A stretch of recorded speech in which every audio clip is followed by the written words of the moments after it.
Salam sejahtera. Satu artikel saya dapat daripada Lobak Merah.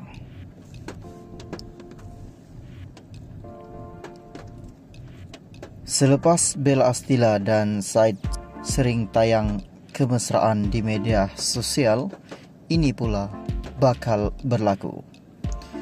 Nak bawa jumpa ke? Pilihkan tudung. Netizen agar Said nak bawa Bella jumpa Umi.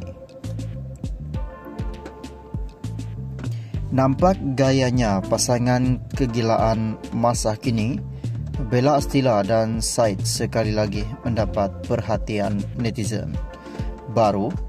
Terbaru, penyanyi berasal dari Sabah serta ahli Parlimen Muar itu dilihat bersama ke butik. Meskipun ia kedengaran biasa, namun pasangan yang juga dikenali sebagai BASS ini membuatkan ramai terharu kerana mereka ingin membelikan tudung buat ibu kepada Said. Apa yang membuatkan ramai tak keruan? Bella dilihat seakan tahu jelas jenis tudung yang biasa dipakai oleh Umi kepada Said.